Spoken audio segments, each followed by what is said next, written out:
بسم الله الرحمن الرحيم.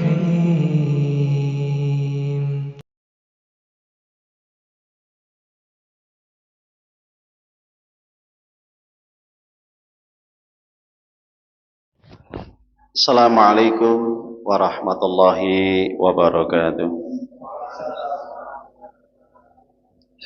Innal hamdalillah walhamdulillahi rabbil alamin wa bihi nasta'inu ala umuri dunya waddin. Asyhadu an la ilaha illallah wahdahu la syarikalah wa asyhadu anna Muhammadan abduhu wa rasuluh. Allahumma salli wa sallim wa barik ala Muhammad wa ala alihi wa sahbihi ajma'in wa man tabi'ahum bi ihsanin ila yaumiddin. Usikum wa nafsi bi taqwallah faqad fazal muttaqun. Kama qala Allah Ta'ala fi kitabihil karim, a'udzu billahi minasyaitonir rajim. Bismillahirrahmanirrahim. Ya ayyuhalladzina amanu taqullaha haqqa tuqatih wa la tamutunna illa wa antum muslimun. Wa qala Rasulullah sallallahu alaihi wasallam, al-hajjul mabrur laisa lahu jazaa'un illal jannah. Tsumma qala ma min ayyamin al-amalu as-salihu fihinna ahabu ilallahi ta'ala min hadhil ayyam ay ayyamul ashri. Qalu ya Rasulullah wala jihad fi sabilillah.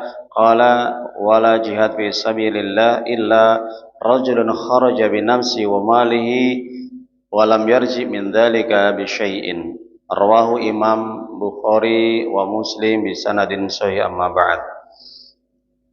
Alhamdulillah, Allahu Akbar, Allahu Akbar, Allahu Akbar, Allahu Akbar, Allahu Akbar, Allahu Akbar, Allahu Akbar, Allahu Akbar, Allahu Akbar, walillahil hamd.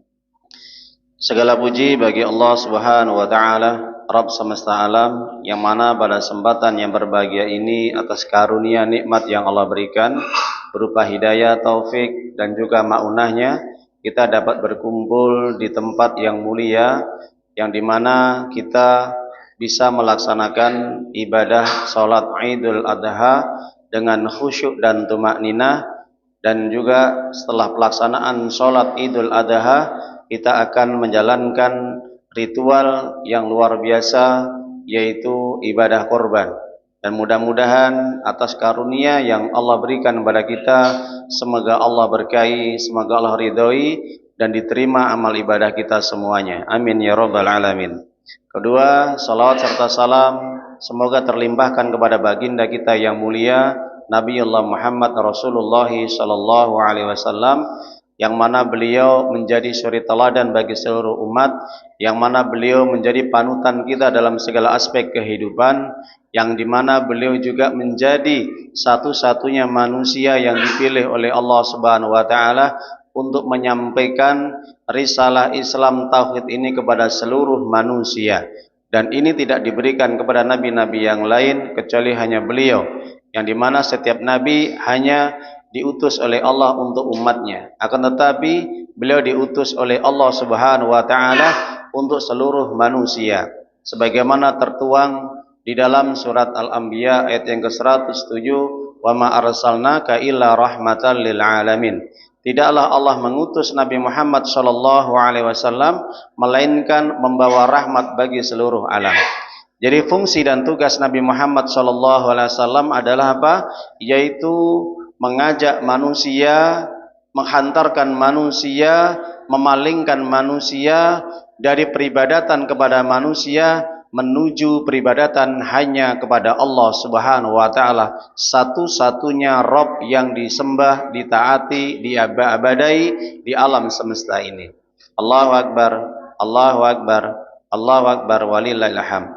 Tidak ada kebahagiaan yang bisa diukur dengan apapun, kecuali kebahagiaan yang dimana ketika manusia ditakdirkan oleh Allah Subhanahu wa taala untuk bisa melaksanakan ketaatan dan ibadah kepadanya. Maka di antara kebahagiaan yang kita rasakan, yang kita nikmati, yaitu di mana kita dihadirkan bisa berkumpul, bertemu di hari-hari yang mulia, termasuk di bulan yang mulia. ketika Allah menciptakan 12 hari, yang dimana juga Allah telah memberikan bulan yang spesial, bulan yang paling berkah, bulan yang paling utama, yaitu 4 bulan yang dikeramatkan, yang disucikan, yang diharamkan oleh Allah. Bulan Rajab dan juga bulan Zulqa'dah, bulan Dzulhijjah dan juga bulan Muharram. Maka kemudian Allah mengerucutkan di antara bulan dari 12 bulan yang Allah ciptakan, ada 4 bulan yang dikeramatkan, disucikan, dimuliakan oleh Allah. Bahkan kemudian Allah lebih mengerucutkan lagi, di antara 4 bulan ada 1 bulan, yang dimana bulan ini memiliki keistimewaan yang luar biasa, karena di dalamnya mengandung peristiwa-peristiwa, kisah-kisah yang luar biasa. Bahkan tidak tanggung-tanggung, Allah telah memberikan pahala yang besar bagi siapapun orang yang memuliakan di bulan tersebut. Apa itu? Yaitu bulan Dzulhijjah. Kenapa dikatakan Dzulhijjah? Karena ada 2 kata, Dzu dan Hijjah, yaitu di mana peristiwa di bulan ini terkait dengan peristiwa ibadah haji, yang dimana ketika Rasulullah SAW melaksanakan ibadah haji wada, perpisahan sebelum beliau meninggal dunia. Allahu Akbar, Allahu Akbar, Allahu Akbar, walillahil hamd. Para jamaah sidang salat Idul Adha yang dimuliakan oleh Allah Subhanahu wa taala. Maka kalau kita kembali kepada ayat-ayat Allah Subhanahu wa taala dan hadis-hadis Nabi Muhammad sallallahu alaihi wasallam, maka kita akan menemukan beberapa peristiwa kisah yang diabadikan oleh Allah taala ketika Allah telah menceritakan adanya peristiwa ibadah haji, peristiwa ibadah korban.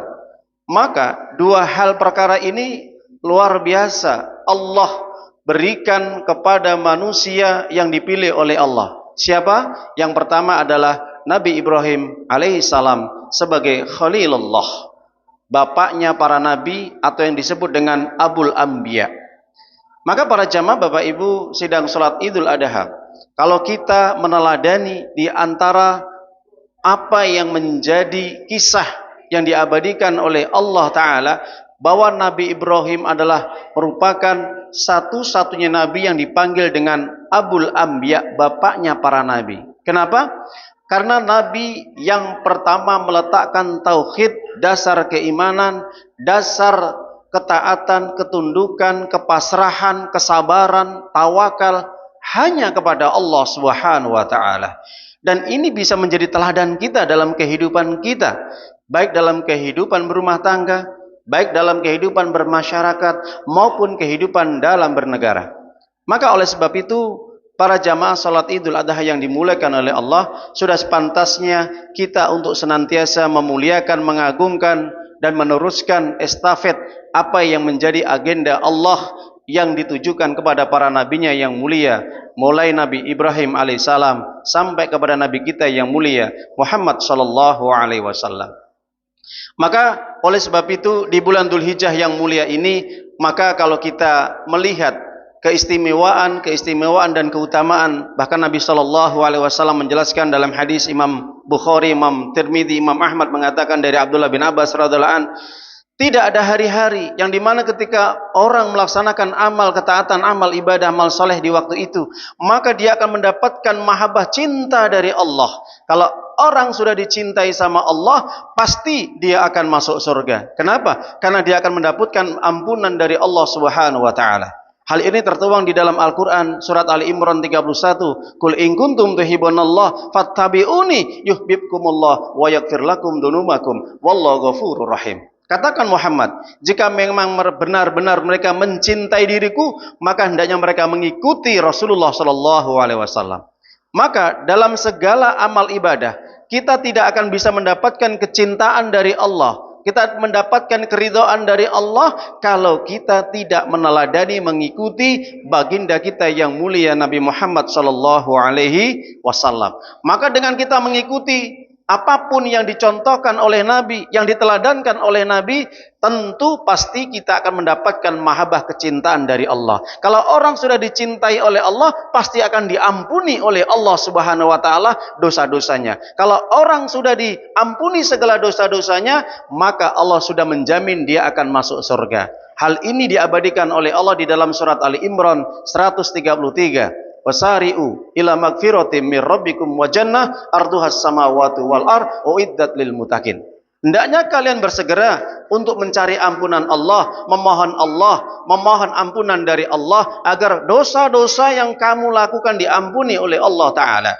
Kalau kamu sudah diampuni sama Allah, maka Allah akan memberikan surga yang luas yang antara langit dan bumi. Dan ini hanya disediakan bagi orang-orang bertakwa. Allahu Akbar, Allahu Akbar, walillahil hamd.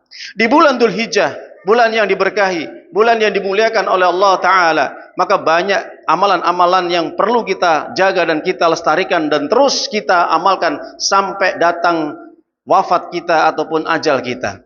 Di antara amal-amal yang dimana Allah perintahkan dan Rasulullah contohkan, yang dimana Allah memerintahkan untuk melaksanakan ibadah haji bagi mereka yang mampu. Ini amalan yang luar biasa, ibadah haji. Siapapun mereka yang melaksanakan ibadah haji, ketika dikasih kemampuan harta dan kesehatan dan perjalanan aman mulai berangkat sampai dia pulang, maka dia akan mendapatkan gelar haji yang mabrur dengan syarat kalau pelaksanaan ibadah haji dan umroh yang dia laksanakan itu adalah ikhlas karena mencari ridha Allah Subhanahu wa Ta'ala, bukan karena mencari gelar-gelar apapun yang itu tidak disukai oleh Allah, baik itu gelar haji, gelar hajah, atau gelar-gelar yang lain, atau mungkin sanjungan, atau mungkin penghormatan, atau mungkin karena keujuban, kebanggaan bahwa dia sudah melaksanakan rukun Islam yang kelima, sehingga seakan-akan dia adalah orang yang paling suci, orang yang paling mulia, orang yang paling masuk surga, sehingga dia akan menjadi orang yang ujub, bangga diri dan sombong di hadapan manusia.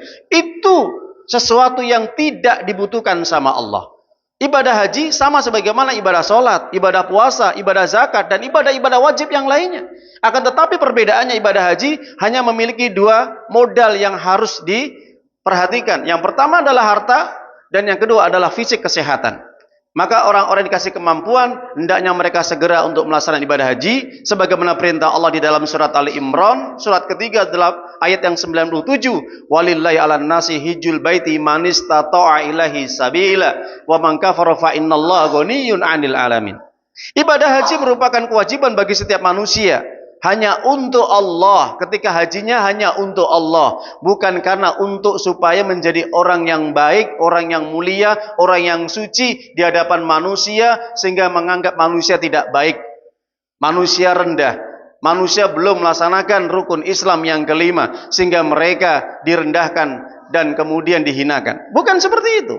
Ibadah haji hanya karena Allah. Karena apa? Allah memberikan amanah harta dan kemampuan untuk melaksanakan ibadah haji di Baitullah. Maka oleh sebab itu para jamaah Bapak Ibu, ini adalah suatu amalan yang besar, suatu pahala yang besar kalau hajinya ikhlas. Dan dia akan mendapatkan haji yang mabrur. Yang kedua, ibadah haji kalau didasarkan dengan apa? Mengikuti sunnah-sunnah Rasul dalam segala manasik hajinya, tata caranya. Mulai dia awal ketika dia memakai baju ihram, sampai dia tawaf, sampai dia sa'i, sampai dia tahalul dan selesai ibadah hajinya, kemudian ditambah dengan ibadah umrohnya, maka Masya Allah dia akan mendapatkan surga kalau ibadahnya mengikuti aturan-aturan sunnah Rasulullah SAW. Nabi mengatakan dalam hadis Imam Bukhari, khudhu anni manasikakum, ambillah ibadah haji itu sesuai dengan apa yang aku contohkan, kata Nabi. Maka amalan tidak akan diterima sama Allah hanya modal ikhlas. Tapi dalam manasik haji, tata caranya, sifat-sifatnya, aturannya tidak mengikuti sunnah Rasul. Ataupun ibadah-ibadah yang lain tidak mengikuti sunnah Rasul, tidak mengikuti aturan-aturan yang dijelaskan oleh Nabi, dicontohkan oleh Nabi, maka tidak diterima amal ibadah itu. Maka harus butuh dengan dua perkara, dua syarat, ikhlas dan ittiba'ur Rasul. Ini perintah Allah Subhanahu wa Ta'ala. Para jamaah sidang sholat Idul Adha yang dimuliakan oleh Ta'ala. Kemudian yang ketiga, modal orang yang ibadah haji itu apa? Yaitu hendaknya dia senantiasa menjaga ucapan, perbuatan dari segala apapun yang bisa merusak pahala ibadah hajinya. Baik itu rofas, berkata-kata yang jorok, yang menimbulkan syahwat, birahi, berkata-kata yang jijik, atau perkataan-perkataan yang itu bisa menghantarkan, mendatangkan murkanya Allah. Atau mungkin ucapan-ucapan yang bisa itu merendahkan orang lain saudaranya, menghina, mencaci maki, mengfitnah, mengadu domba, mengolok-olok dan sebagainya. Orang yang ibadah haji seharusnya bukan bersih hatinya, tapi juga bersih jiwanya, bersih fisiknya, bersih ucapannya dan perbuatannya. Maka orang yang ibadah haji yang diterima oleh Allah yang mabrur ketika dia menjaga hatinya dan menjaga segala badannya dari segala perkara yang mungkar dan maksiat. Dan juga ibadah haji tidak melakukan kefasikan dan juga jidal. Kalau orang sudah ibadah haji, apakah sudah cukup? Tidak. Maka dia harus betul-betul menyelesaikan amalan-amalan yang wajib maupun yang sunnah yang lainnya. Dijaga saulatnya, dijaga puasanya, dijaga zakatnya, dijaga berbakti kepada orang tuanya, berbaik kepada keluarga, kepada saudara, kepada tetangga, dan kepada manusia yang lainnya. Orang yang hajinya mabrur akan terwujud dalam dirinya sikap-sikap yang baik, sikap-sikap yang ihsan, sikap-sikap yang lemah lembut dan santun. Baik kepada Allah, dia menjaga perintah-perintah Allah, kewajiban Allah, dan baik kepada manusia. Sebagaimana perintah Nabi, ittaqillah, ittaqillah, bertakwalah kalian kepada Allah. Jagalah agama Allah. Diakhiri dengan kalimat wa khaulikin nas bi khuluqin hasan, dan berbuat baiklah kepada manusia. Maka kalau ada dua sifat dalam diri manusia ketika dia melaksanakan ibadah haji, maka insya Allah dia akan mendapatkan surga yang luasnya antara langit dan bumi. Dan orang seperti ini seperti dia dilahirkan dari ibunya, tidak membawa dosa. Nabi Muhammad SAW bersabda dalam hadis Imam Ahmad, "Man haja lillah walam yarfuth walam yafsuk roja kayami waladzu ummuh." Barang siapa yang dia melaksanakan ibadah haji karena Allah, dia tidak berbuat rofas, berkata-kata yang buruk, atau mencela, menghina saudaranya, atau dia tidak berbuat fasik, ya, berbuat kezaliman, berbuat mungkar dan yang lainnya, melanggar aturan Allah, perbuatan maksiat dan dosa, apalagi syirik, maka dia ibadah hajinya seperti bayi yang baru lahir dari ibunya, tidak membawa dosa. Masya Allah. Ini merupakan fadilah yang diberikan oleh Nabi kepada umatnya, siapapun orang ibadah haji maupun umroh yang bisa menjaga aturan-aturannya. Kemudian para sidang Jumat Idul Adha yang dimuliakan oleh Allah Ta'ala, maka ada amalan yang menonjol di bulan Dzulhijjah ini. Apa? Yaitu melaksanakan puasa di bulan Dzulhijjah. Baik itu selama 9 hari berturut-turut maupun hanya 1 hari pada tanggal 9 Dzulhijjah. Ketika di antara kita melaksanakan amal yang mulia, ibadah puasa 9 hari, maka ini merupakan juga hal yang dibenarkan oleh Nabi. Dijelaskan dalam hadis sahih, karena Nabi sallallahu alaihi wasallam yasumu tis'a min Dzulhijjah, bahwa Nabi pernah melaksanakan puasa selama 9 hari di bulan Dzulhijjah, mulai tanggal 1 sampai tanggal 9. Hadis riwayat Imam Ahmad. Dan juga ada keutamaan seandainya di antara kaum muslimin kita yang hanya mengambil 1 hari pada tanggal 9-nya, itu pun baik. Dan itu dicontohkan oleh Nabi. Dijelaskan dalam hadis dari Abu Qatadah, riwayat Imam Muslim, Rasulullah SAW bersabda, "Yaumi sami Arafah atasibu Allah ayukafiru sana allati qablahu asana allati ba'dahu." Dalam hadis Imam Muslim dikatakan, siapapun orang yang melaksanakan ibadah puasa 1 hari saja pada tanggal 9 ketika Arafah. Arafah itu apa? Berkaitan dengan ketika orang-orang haji di Masjidil Haram melaksanakan wukuf di Arafah, maka bagi mereka di luar Masjidil Haram yang tidak melaksanakan ibadah haji, maka dianjurkan, diperintahkan untuk melaksanakan ibadah saum atau puasa pada 1 hari bertepatan pada tanggal 9 Dzulhijjah ketika orang-orang yang haji sedang wukuf di Arafah. Maka disitulah dikatakan oleh Nabi, Al-Hajju Arafah. Puncaknya ibadah haji adalah ketika wukuf di Arafah. Jadi ketika orang melaksanakan ibadah haji, mereka bertepatan dengan pada tanggal 9 mereka di Arafah sedang melaksanakan wukuf, maka orang yang di luarnya mereka dianjurkan untuk melaksanakan ibadah saum pada hari itu. Apa keutamaan saum pada hari Arafah? 2 tahun semua dosa-dosa diampuni oleh Allah Subhanahu wa taala, baik tahun yang telah lalu dan tahun yang akan datang. Masya Allah, luar biasa keutamaannya. Allahu Akbar, Allahu Akbar, walillahil hamd. Kemudian amalan-amalannya ditonjolkan oleh Allah dan Rasulnya ketika di bulan Dzulhijjah apa Bapak Ibu? Yaitu melaksanakan sholat Idul Adha yang hari ini kita laksanakan baru saja, dan setelah ini juga kita akan melaksanakan yaitu ibadah korban. Hal ini dituangkan di dalam Al-Quran surat Al-Kautsar. Dan surat ini meskipun pendek Bapak Ibu para jamaah, tapi insya Allah kita hafal semua ya. Pendek ini. Bahkan anak-anak pun sudah hafal dengan surat ini. Tapi yang terpenting bukan hafal.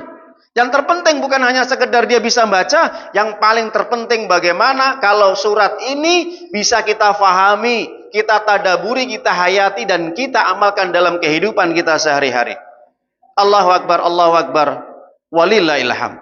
Ketika Allah menurunkan surat Al-Kautsar ini, surat 108, cuman hanya 3 ayat. Inna a'tainakal kautsar. Sesungguhnya aku, kata Allah, memberikan banyak kenikmatan ini kepada engkau, wahai Muhammad. Ayat ini ditujukan kepada Nabi Muhammad sallallahu alaihi wasallam, bahwa Nabi dijanjikan oleh Allah mendapatkan telaga ataupun sungai di surga. Yang telaga sungainya itu nanti akan dinikmati, dicicipi, diminum oleh Nabi dan pengikutnya, umatnya yang masuk. Yang masuk. Apakah ada yang tidak bisa masuk? Ada. Mereka terhalangi untuk bisa masuk ke telaganya Nabi, sungainya Nabi. Yang dimana sungainya Nabi ini, Masya Allah, digambarkan, diilustrasikan oleh Nabi, seandainya orang minum di telaga sungainya Nabi nanti, tidak akan pernah haus selama-lamanya. Dan dia akan semakin muda selama-lamanya, dan dia akan semakin cantik tampan selama-lamanya, dan akan semakin cerah dan cemerlang wajahnya selama-lamanya. Allahu Akbar, Allahu Akbar, walillahil hamd. Telaga sungai yang diberikan oleh Allah kepada Nabi Muhammad sallallahu alaihi wasallam dan juga kepada umatnya, ini bagi mereka yang semasa hidupnya, pertama, orang-orang yang beriman kepada Allah dan mentauhidkan Allah, hanya beribadah kepada Allah, tidak pernah berbuat syirik atau menyekutukan Allah.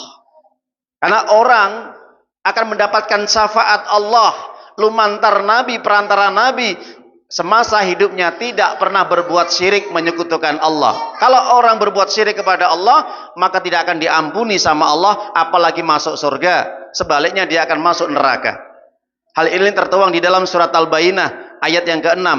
Innal ladzina kafaru min ahlil kitabi wal musyrikina fi nari jahannam khalidina fiha ulaika hum syarrul bariyah.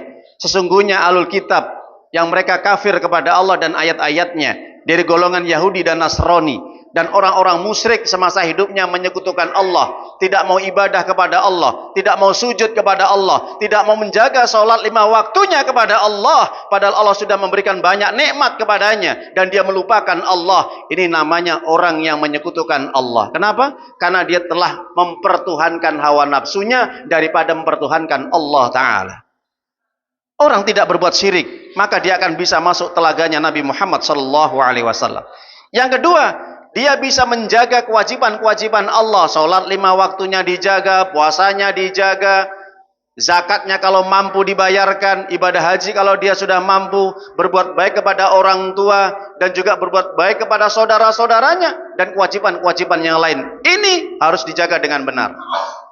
Selain kewajiban dijalankan, maka yang ketiga adalah bagaimana hidupnya senantiasa meneladani sunnah-sunnah Nabi. Baik dalam tidurnya Nabi, dalam makannya Nabi, dalam nikahnya Nabi, dalam berbuat apa saja, bermuamalah dengan manusia, sampai mengatur urusan umat bernegara ataupun jihadnya, perangnya Nabi, itu harus betul-betul diteladani, dipelajari, dan juga diamalkan dalam kehidupan sehari-hari. Maka siapapun orang yang bisa meneladani sunnah-sunnah Nabi, maka insya Allah dia akan bisa masuk ke dalam telaganya Nabi dan mencicipi sungainya Nabi. Yang dimana sungainya itu lebih manis daripada madu dan lebih putih daripada susu. Masya Allah. Mudah-mudahan kita doakan, saya pribadi dan kepada seluruh para jamaah yang hadir dan semua kaum muslimin, semoga mendapatkan syafaat Allah dan bisa berkumpul di telaga Al-Kautsar dan bertemu dengan Nabi, dan kita bisa mencicipi sungai telaganya Nabi Al-Kautsar. Amin ya rabbal alamin. Setelah Nabi menjanjikan telaga Al-Kautsar yang diberikan kepada mereka-mereka yang menjadi umatnya yang terbaik nanti pada hari kiamat, maka Allah memerintahkan, yaitu jangan lupa, perintah yang harus dijaga bagi umat Islam adalah melaksanakan sholat Idul Adha dan berkorban. Fasalli li rabbika wanhar. Kalau sudah Anda melaksanakan kewajiban-kewajiban Allah, maka hendaknya Anda menjaga sunnah-sunnahnya, yang itu menjadikan sunnah yang ditekankan. Karena sholat Id adalah sunnah muakkad. Sebagaimana jumhur para ulama mengatakan. Maka, dan yang kedua adalah berkorban. Maka berkorban dan sholat ini hanya untuk Allah, bukan untuk yang lainnya juga. Perhatikan kalimatnya. Fasolli lirob. Ada kata-kata lam. Lal mulkiyah. Lam kepemilikan. Yang ini hanya ditunjukkan, diperuntukkan hanya kepada Allah Ta'ala. Bukan kepada selainnya. Maka dalam segala aspek ibadah, maka harusnya kita pahami. Kadang-kadang ada orang sholat. Ketika dia sholat, itu karena dia sungkan, malu, karena takut, karena yang lainnya. Ada kepentingan yang lain untuk cari dunia dan lainnya. Sama sebagaimana orang korban, kadang-kadang korban tujuannya untuk pamer, ujub, bangga, sombong kepada manusia. Ini tidak akan diterima sholat dan korbannya para jamaah Bapak Ibu. Kenapa? Karena ibadah apapun itu hanya karena Allah. Perhatikan, Allah turunkan di dalam surat Al-An'am, surat yang ke-6, 162, 163. Kita baca di dalam sholat kita, setiap kita setelah takbiratul ihram, doa iftitah. Apa kata Allah? Kul inna sholati wa nusuki wa mahyahya wa mamati lillahi rabbil alamin la syarika lahu wa bidzalika umirtu wa ana minal muslimin. Masya Allah. Ini doa yang diajarkan Allah kepada kita, digunakan untuk sholat, dan ini terus menerus dikembangkan oleh Nabi sampai kepada umatnya. Suruh dijaga dan harus kita amalkan dalam kehidupan kita. Nggak sekedar bacaan saja kita hafal doa iftitah ini. Perhatikan maknanya apa? Katakan Muhammad kepada umatmu, hendaknya mereka menetapkan dalam dirinya, mempersaksikan dalam dirinya bahwa sholatnya, bahwa ibadah hajinya, ibadah korbannya, hidup matinya, dan semua apa yang dilakukan hanya untuk Allah. Jelas Bapak Ibu? Allahu Akbar, Allahu Akbar, walillahil hamd. Yang dimana tidak ada sekutu bagi Allah, yang dimana kita diperintahkan menjadi orang yang pertama kali tunduk, patuh, taat hanya kepada Allah. Apa itu Islam? Islam adalah berserah diri hanya kepada Allah dengan cara mentauhidkan Allah, mentaati segala perintah-perintahnya, tidak berani membangkang, menentang aturan Allah, dan meninggalkan, menjauhi berbagai bentuk kesyirikan dan para pelakunya. Itu Islam, itu Muslim orangnya. Yang ketika ada orang betul-betul dia menjalankan perintah Allah, ibadah kepada Allah, itu dia orang Islam. Tapi ketika dia tidak taat kepada Allah, tidak berserah diri kepada Allah, tidak mentauhidkan Allah, menyembah Allah, maka para ulama ijma sepakat, laisa bimuslimin, dia bukan orang muslim, karena dia tidak mau mendengar Allah, mendengar seruan dan perintah Allah. Allahu Akbar, Allahu Akbar, walillahil hamd. Pada akhirnya para jamaah salat Idul Adha yang dimuliakan oleh Allah, maka dari perintah ini bisa kita fahami dan kita renungi bahwa momen di bulan Dzulhijjah yang penuh berkah dan dimuliakan oleh Allah ini, hendaknya kita terus mengambil teladan, pelajaran, hikmah yang diajarkan Nabi Ibrahim alaihissalam ketika Nabi Ibrahim alaihissalam betul-betul mengajarkan kepada putranya Nabi Ismail agar taat, tunduk, patuh, sabar kepada Allah ketika diperintahkan. Begitu juga kita sebagai seorang ayah, hendaknya kita mengajarkan kepada anak-anak kita untuk selalu taat kepada Allah, tunduk patuh kepada perintah Allah, dan sabar dalam mentaati Allah.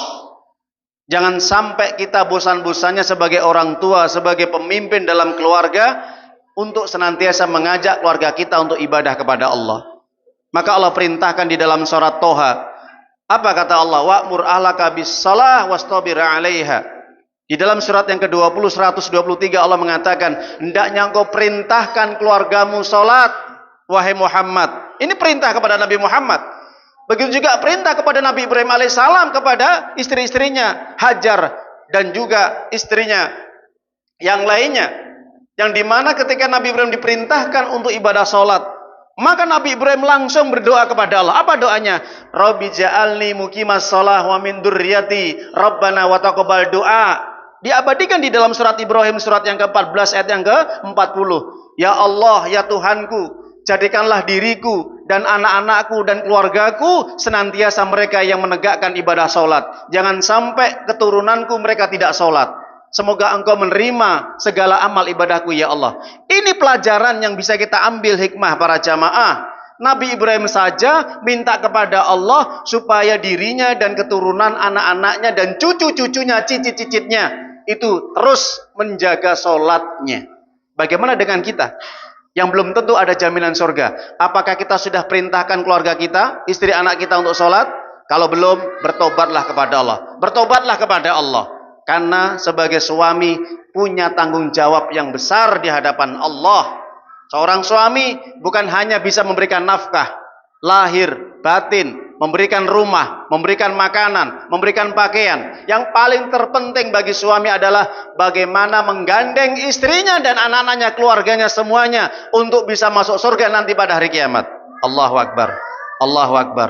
Walillahil hamd. Itulah pelajaran yang bisa kita petik dari sekian ayat-ayat Allah dan hadis-hadis Nabi, bahwa pelajaran yang paling terpenting adalah ketika seorang sudah bisa mengorbankan segala apa yang dimilikinya, baik tenaga, waktu, pikiran, harta, bahkan nyawanya untuk Allah, maka itu adalah orang-orang yang sangat beruntung dan paling beruntung hidup di dunia ini.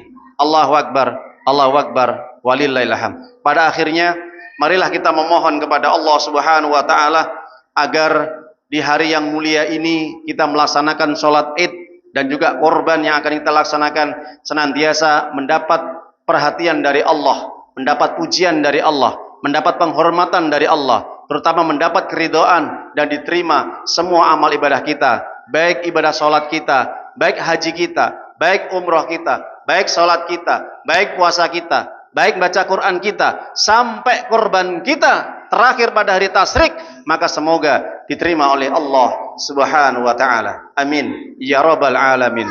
Pada akhirnya marilah kita memohon kepada Allah agar senantiasa Allah memberikan kepada kita hidayah dan juga memberikan kepada istiqomah agar kita tetap mentaati Allah dan Rasulnya, beribadah kepada Allah dan meneladani sunnah-sunnah Rasulnya sampai ajal menghampiri kita. Karena perintah Allah, wa'bud rabbaka hatta ya'tiyakal yakin. Beribadah kepada Allah sampai datang kematian. Itu perintah dari Allah. Apapun keadaan kita, kondisi kita, ujian yang menimpa kita, jangan tinggalkan Allah.